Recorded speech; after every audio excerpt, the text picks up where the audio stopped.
Greetings, I'm Brother Antonio with Believers of the Way Israelites. I want to give all praises to the Most High by way of His Son. I want to thank you for choosing this video, and the topic of this video is Oppression of the Friars, Part 2. It was prophesied.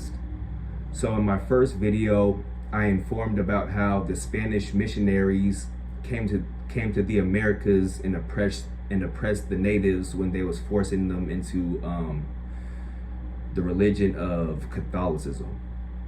And I also brought out how these Spanish missionaries are still revered today with having sports teams named after them. And also these missions are still standing as tourist attractions.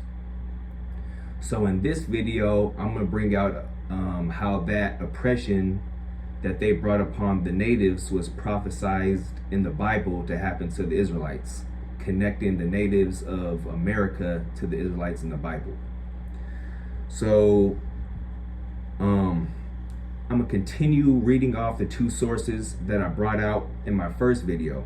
So to start off this one, I'm going to go to my second source, and I'm just going to intro a quick introduction of how the Spanish missions came to be and what their goal was. So, introduction. California, currently one of the most prosperous states of the Union, historically was a site of colonization by the Spanish Empire. Land was taken from one society and transferred to another, from indigenous Californians to Spain, to Mexico, and to the United States. As different empires and nations gained dominance in California, new chapters of history were written, with each having its own significant impact. But like any moment in history, there are always various interpretations of what took place. One of the most controversial moments in California's past was the Spanish mission period. So the specific period of history that we're talking about is the Spanish mission period. There's lots of different periods where people were oppressed in the Americas, but these set of videos is focusing on the Spanish mission period. So one of the most controversial moments in California's past was the Spanish mission period. Fray Junipero Serra, Father President of California, began erecting in 1769 what would eventually become 21 missions spread out across the Alta territories. The common image what we have of the native Californians during this time is that they were content with mission life, that they openly embraced Christianity and easily adapted to the supposedly superior agricultural methods introduced by the missionaries. However, an extensive examination of historical records, including observations by individuals who lived during the mission period, reveals a darker side behind the mission system.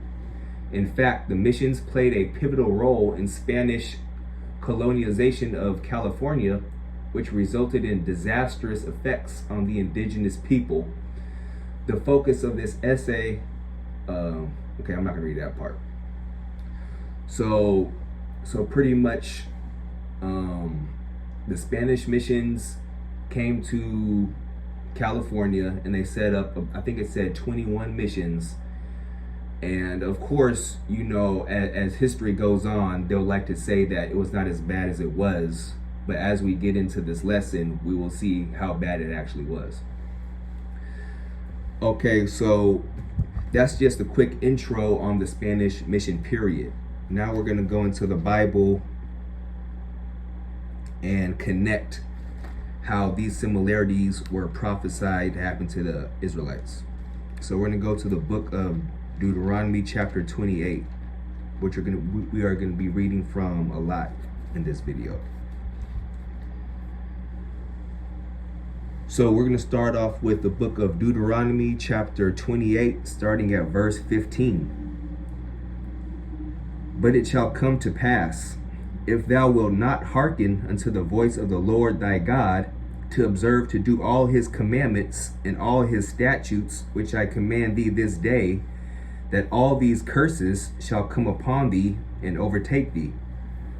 So in the Bible, when God's chosen people made a covenant with God, they agreed to do his commandments. And so when God was telling them about these commandments, he also let them know that there were blessings and curses based on if they were obedient or not. So now we're reading what will happen to the Israelites if they were disobedient. And if you read the Bible, you will see that they were disobedient over and over again. So these curses will come upon the Israelites if they don't follow to the commandments. So reading on verse 16. Cursed shalt thou be in the city, and cursed shalt thou be in the field.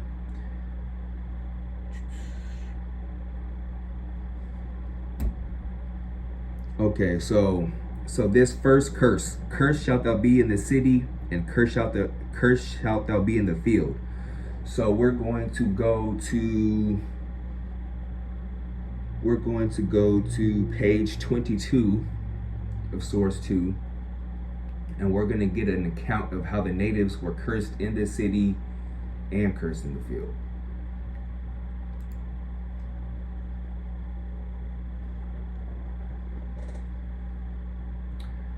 All right, so I'm going to start at the top.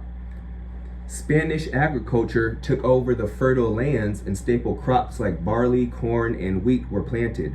However, unlike the crops of indigenous Californians, European crops were dependent on rainfall patterns. Oak and pine trees were purposely planted by the native Californians to act as a supplement. The Spanish, on the other hand, didn't recognize oak and pine trees as cultivated crops. They concluded that these trees were naturally growing.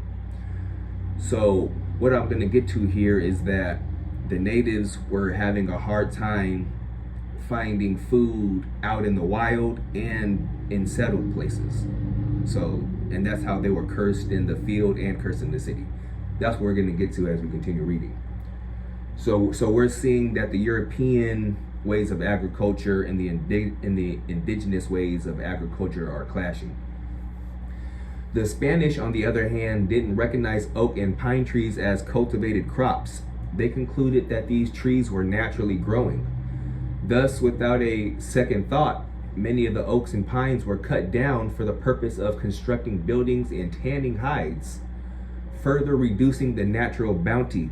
With this decrease in resources, starvation became rampant. This caused the Indians to flock to the missions in droves as the mission period progressed because of the Spanish effects of agriculture on the native ecology. Either way, the missions eventually gained a large number of conversions in the latter half of the mission era.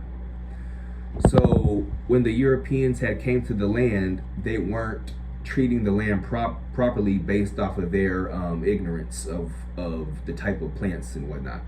And so because of that, they were forcing the natives to flock to the missions because there was a lot of starvation going around because they was messing up the food supply.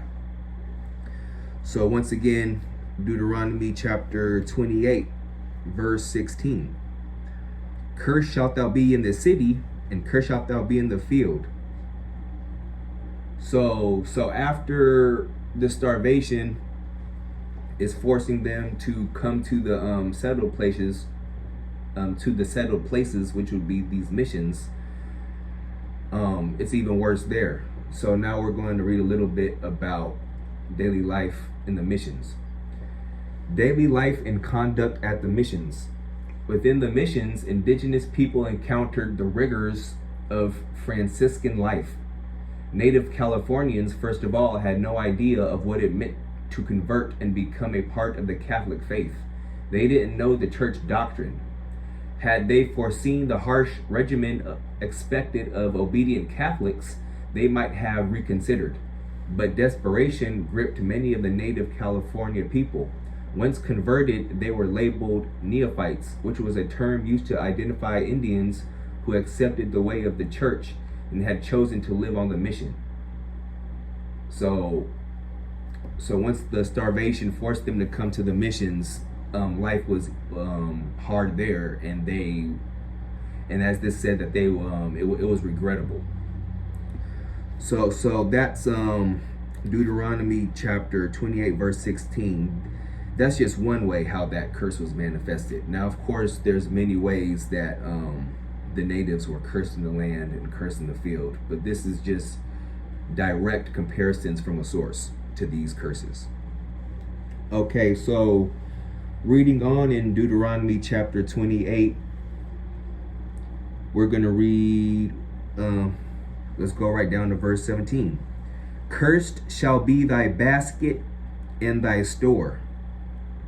So for a direct an account of how this curse took place in one way, we're going to stick with source 2, and we're going to go to page 18.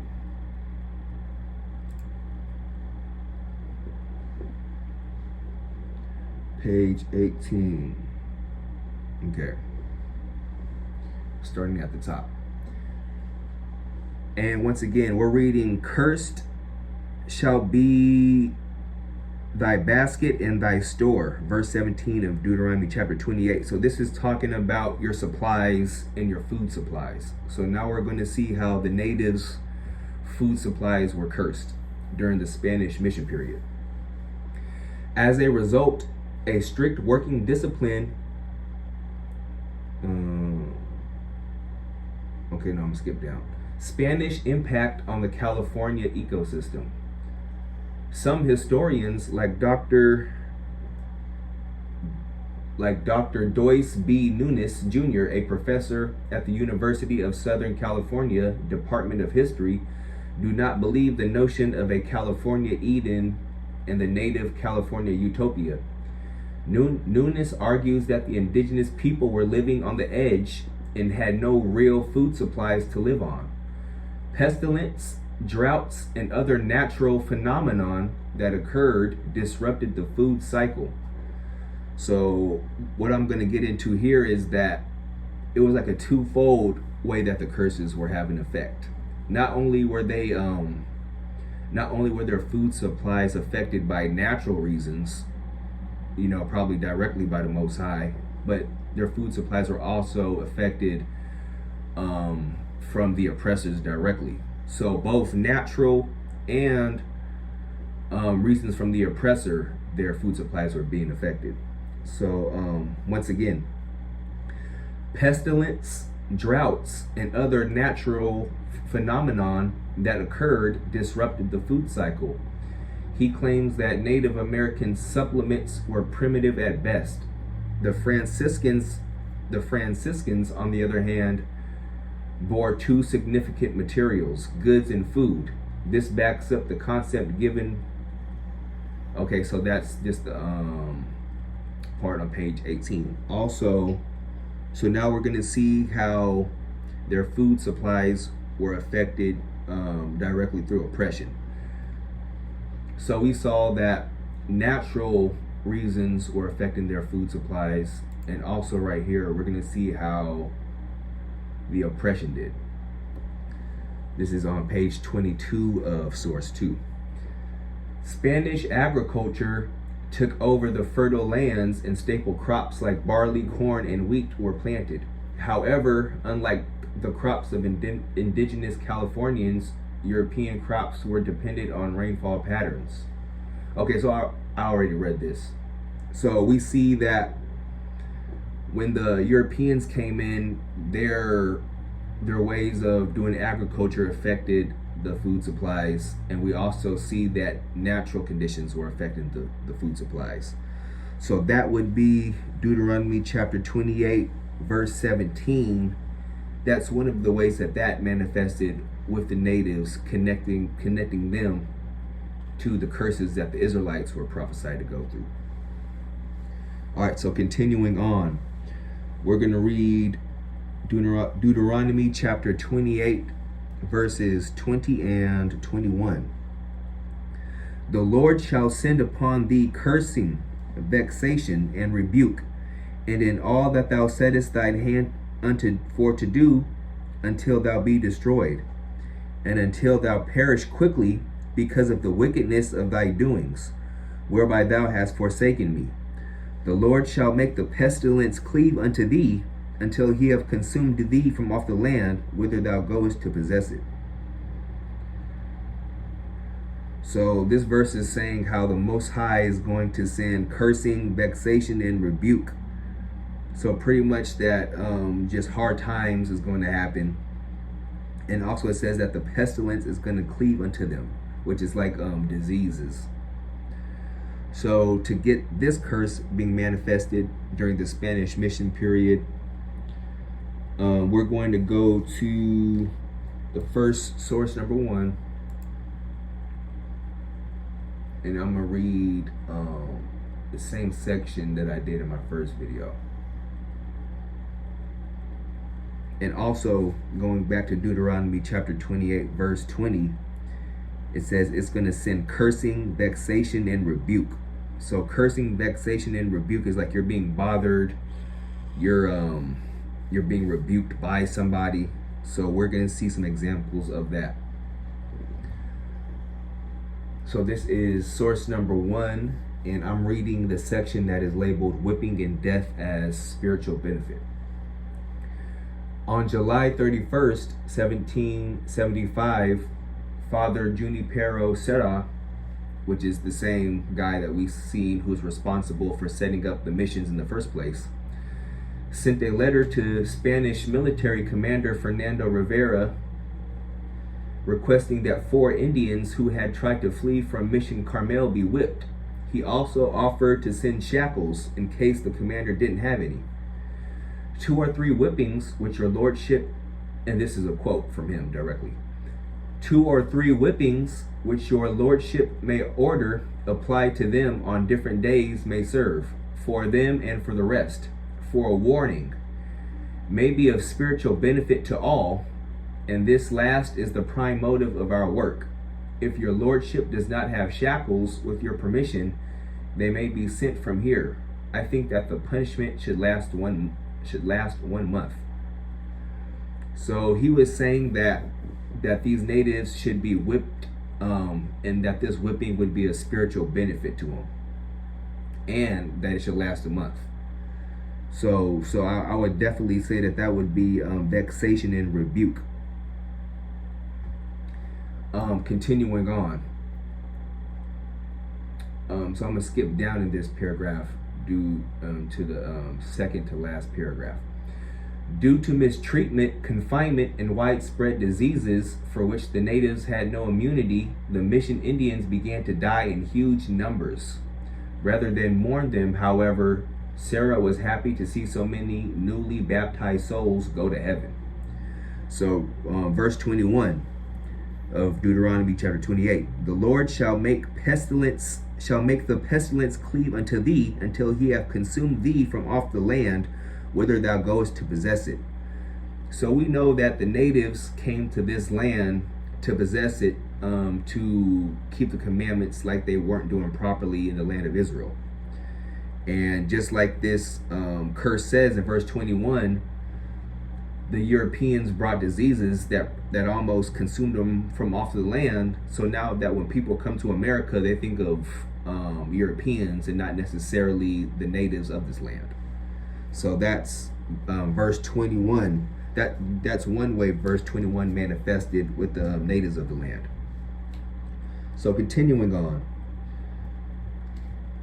we're going to read Deuteronomy chapter 28, verses 29 and 30.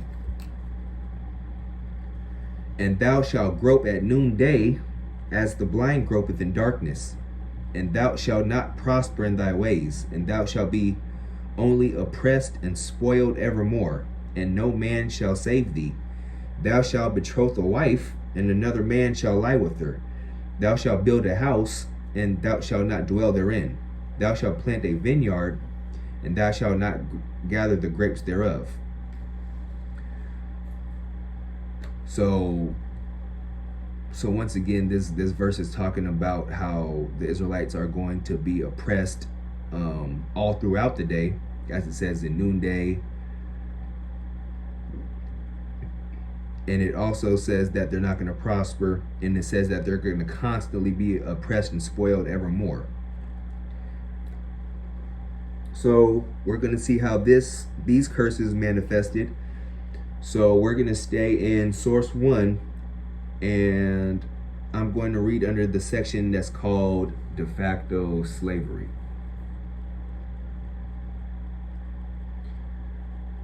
Writings from the time demonstrate that the California missions were basically West Coast slavery. Laperouse writes, the moment an Indian is baptized, the effect is the same as if he has pronounced a vow for life. If he escapes to reside with his relations in the independent villages, he is summoned 3 times to return.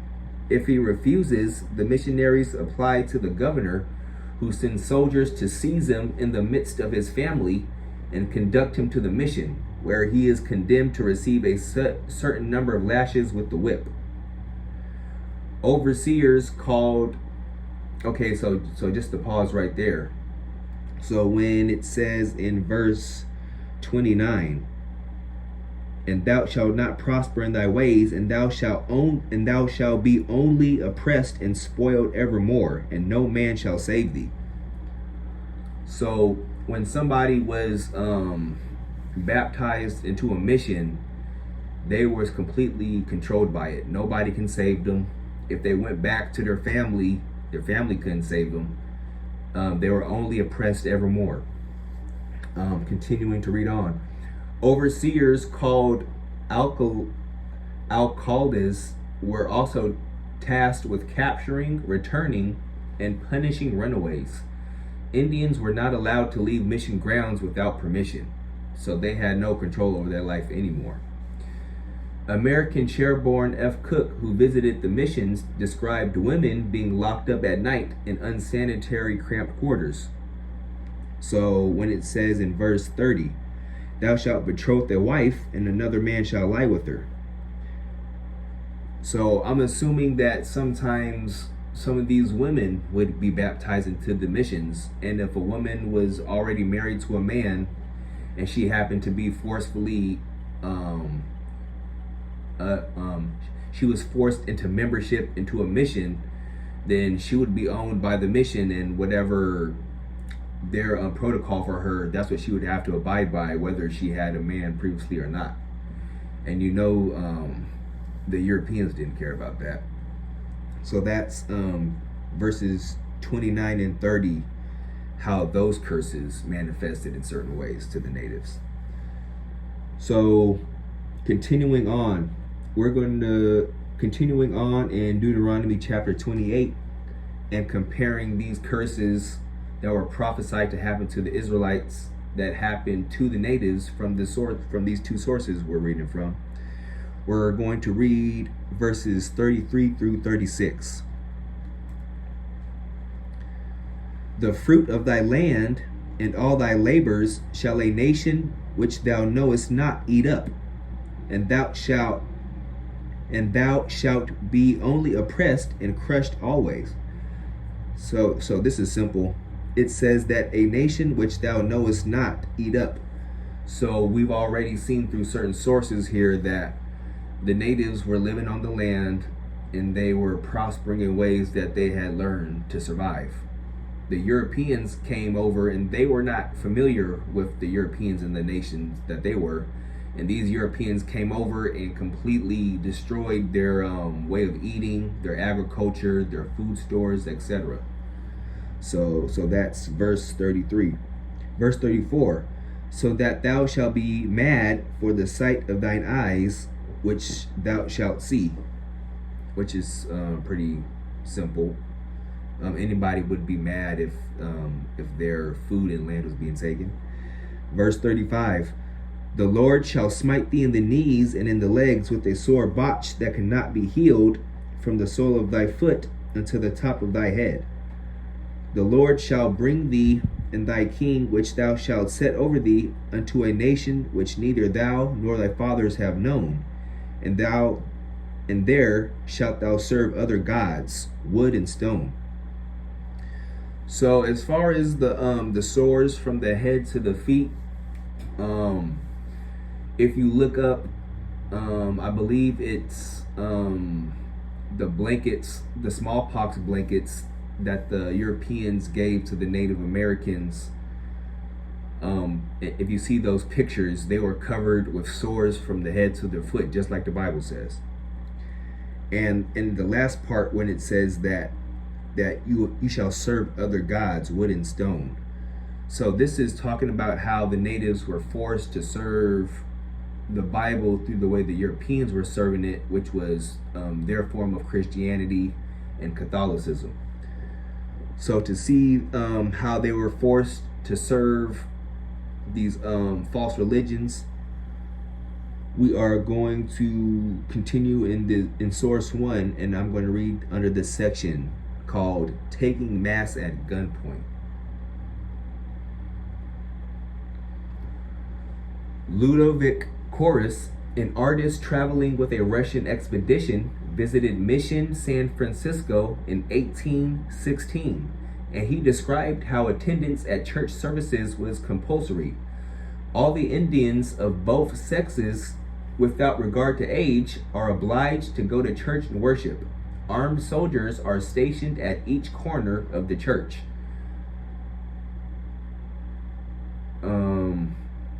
Captain Frederick William Beechley of England's Royal Navy visited Mission San Jose in 1826 and described how Indians there were rounded up and forced to go to church twice a day. Morning and evening mass are daily performed in the missions, at which all the converted Indians are obliged to attend. After the bell hand done tolling, several Indian overseers went round to the huts to see if all the Indians were at church, and if they found any loitering within them, they exercised with tolerable freedom a long lash with a broad thong at the end of it, a discipline which appeared the more tyrannical as the church was not sufficiently capacious for all the attendants, and several sat upon the steps. So the whole point of reading this is that these people were forced to attend church at gunpoint, and if people was not going to church fast enough, they was whipped. So they were not following this religion willingly, is the point. And so let's go back to verse 36 in Deuteronomy chapter 28. The Lord shall bring thee and thy king, which thou shalt set over thee, unto a nation which neither thou nor thy fathers have known, and there thou shalt serve other gods. And how are you going to serve these other gods? Why are you going to serve these other gods? Is because you're going to be forced to with weapons.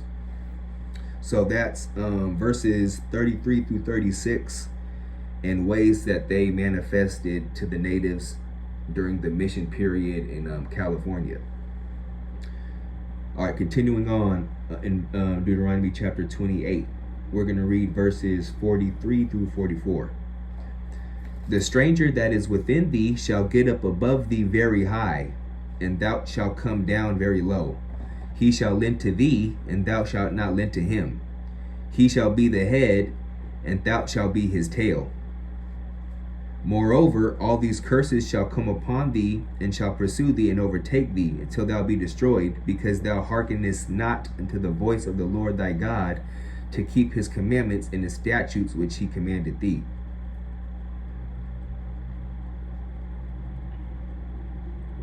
Okay, so, and once again, the whole reason that these things are happening is because the Israelites were not obedient to the commandments of the Most High, and all of these curses are constantly happening to the Israelites because of this. So this curse is saying that the stranger is going to get up above the very high, and then you are going to get brought down very low. So we're going to get, so in source 1, I'm going to read this section called Followers of St. Francis Living Like Kings. So we're going to see how the foreigners, which would be the Europeans here, how they got up high above the natives of the land. The friars who founded the California missions were of the Franciscan order, which was founded by St. Francis of Assisi, the famous saint who took a vow of poverty, which he's not a saint, because if you're familiar in the Bible, The saints can only be the Israelites. But he called himself a saint. Like their founder, Franciscans were obliged to take a vow of poverty. However, the accounts exist of Franciscans living luxuriously in the missions, while the Indians did not share in the great wealth the vast mission lands amassed. Pablo Tack, a Louisiano Indian who grew up at Mission San Luis Rey, wrote an account of his experiences and described how the father is like a king. He has his pages, alcaldes, major domos, musicians, soldiers, gardens, ranchos, livestock, horses by the thousands, cows, bulls by the thousands, oxen, mules, asses, 12,000 lambs, 200 goats, etc. In addition to being religious institutions, the missions also grew to be large commercial enterprises, with hundreds of thousands of acres for crops and livestock, where the fathers amassed great wealth and often traded with the English and Americans. So while the natives were being oppressed, being killed, being enslaved, and forced to go to church at gunpoint, the fathers was making a lot of money off the natural resources of the land. So right here, and so this is Deuteronomy chapter 28, verse 43, come to life right here during the Spanish mission period.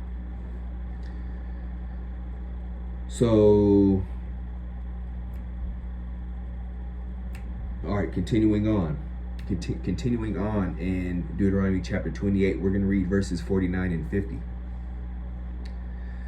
The Lord shall bring a nation against thee from far, from the end of the earth, as swift as the eagle flieth, a nation whose tongue thou shalt not understand, a nation of fierce countenance, which shall not regard the person of the old, nor show favor to the young. So pretty much the Most High is saying that a nation is going to come swift from another land, and they're not going to show favor to the old nor the young. So we're going back to source 2, and we're going to read page 13 to see how the Europeans show no favor towards the old nor the young as they were oppressing.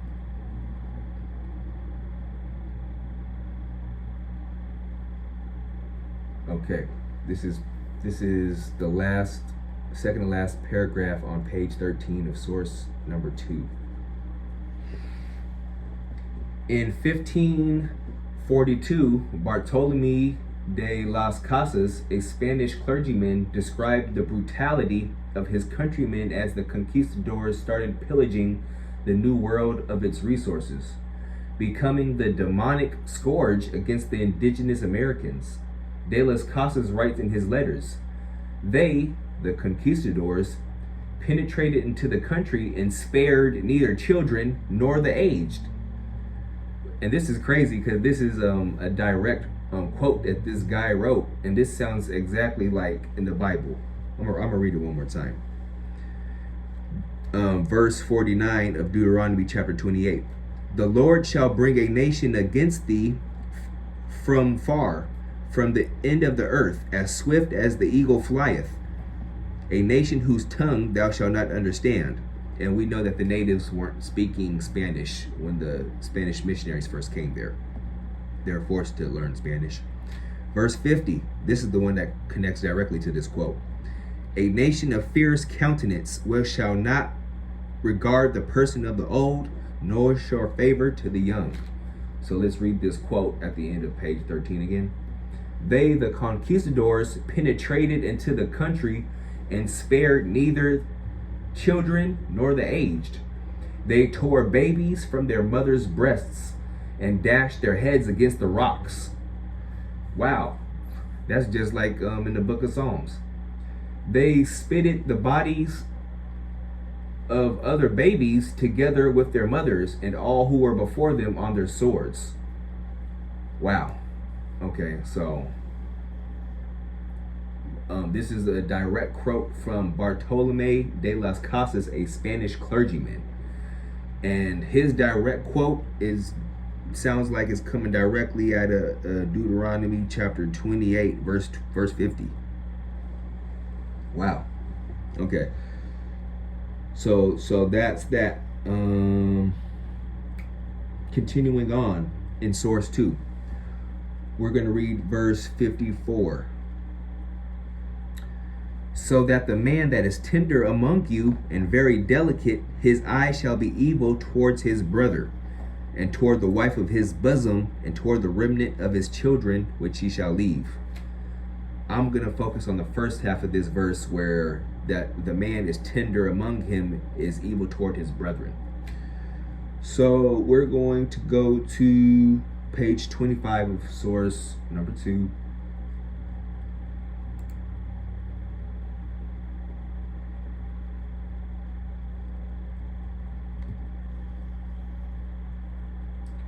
Page 25.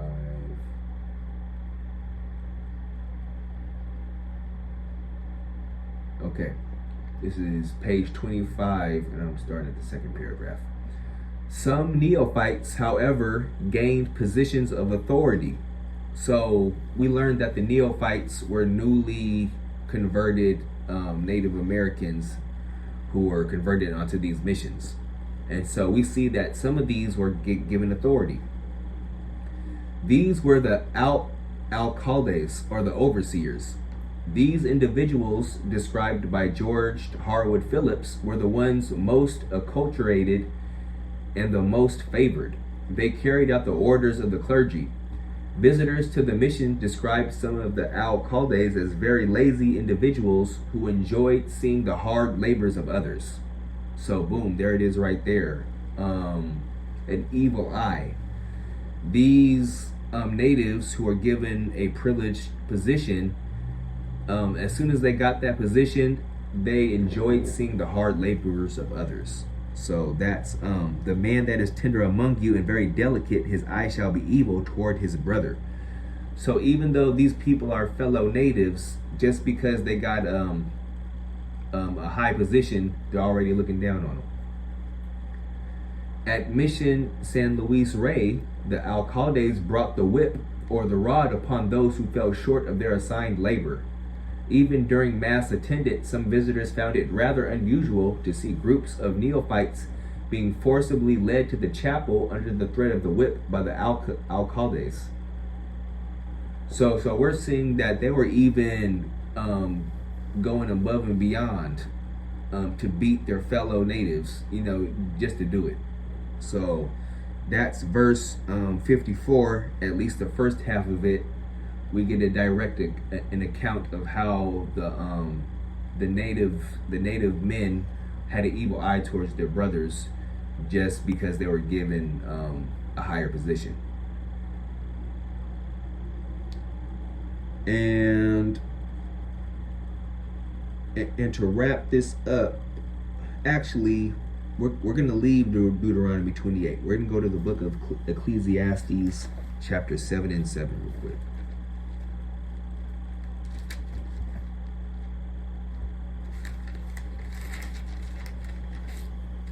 This is the book of Ecclesiastes, chapter 7, verse 7. Surely oppression maketh a wise man mad, and a gift destroyeth the heart. So we're going to see how the oppressors giving gifts to the natives help destroy them. So we're going to go to page 14 of source number 2.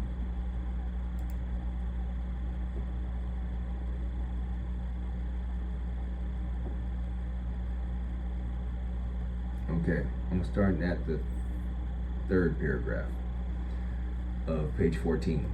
The Franciscans found different ways to approach the indigenous communities. The one method to gain trust from the indigenous Californians was through gift giving. Hence, acts of trading became a standard procedure. Spanish goods, such as metal tools, weapons, and beads, were prized by the California Indians. Beads especially were particularly valued since they symbolized the stature of a person within the community. So you see that? Something as simple as beads allowed the Native Americans to lower their guard and let the Europeans come in and run amok. So right here, Ecclesiastes 7:7. Surely oppression maketh a wise man mad, and a gift destroyeth the heart. So we see here the Spanish goods such as metal tools, weapons, and beads destroy the hearts of the Indians and weaken them and allowed them to get oppressed.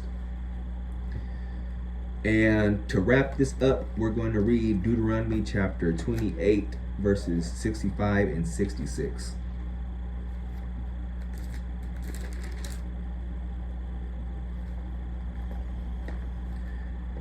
And among these nations shalt thou find no ease, neither shalt the sole of thy foot have rest. But the Lord shall give thee there a trembling of heart, and failing of eyes, and sorrow of mind. And thy life shall hang in doubt before thee, and thou shalt fear day and night, and shalt have none assurance of thy life. So pretty much this verse is saying that the Israelites are prophesied to have no assurance of their life, meaning that they don't know if they're going to live today or die today. That death is pretty much like around every corner. So I'm going to go to source 1, and I'm going to read the section titled Death and Despair. Due to mistreatment, disease, and deplorable conditions, nearly half of the mission's populations died each year. From 1779 to 1833, the year the missions were effectively dissolved, there were 29 and 100,000 births, 29,100 births, and a staggering 62,000 deaths. Wow. Russian explorer Otto von Kotzebue, who visited Mission San Francisco in 1816, wrote that the uncleanness in these barracks baffles description, and this is perhaps the cause of great mortality. For of 1,000 Indians at San Francisco, 300 die every year. Because of all this death, combined with the tragedy of being cut from their culture and traditions, depression and despair took its toll on the mission Indians, as evidenced by the accounts from visitors. British Navy Captain George Vancouver visited Mission Francisco while exploring the California coast in 1792 and described the demeanor of the Indians. All the operations and functions, both of body and mind, appear to be carried out with a mechanical, lifeless, careless indifference.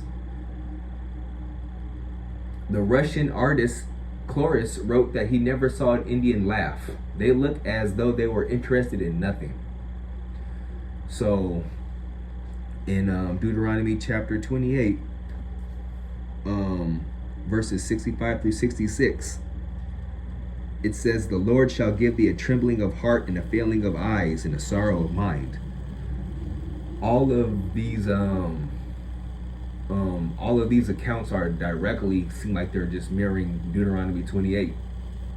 Once again, it says that all of the operations and functions, both of body and mind, appear to be carried out with a mechanical, lifeless, careless indifference. That definitely sounds like a failing of eyes and sorrow of mind. And their life definitely hanged and balanced before their eyes. It said nearly half of the mission's populations died each year. So so pretty much if you was at a mission and you were a Native American, 1 out of every 2 people died each year. So, you know what I'm saying, you and your friend, pretty much one of y'all was pretty much guaranteed to go, you know what I'm saying, by that time next year. That's crazy. Okay, so in part 1 of Oppression of the Friars, it was kind of an intro into who they were and also learning that they were celebrated and revered nowadays. In this video, we got a greater in depth of what they did, and we also learned that it was prophesied in the Bible to happen to God's chosen people, connecting the natives of the Americas to the Israelites in the Bible.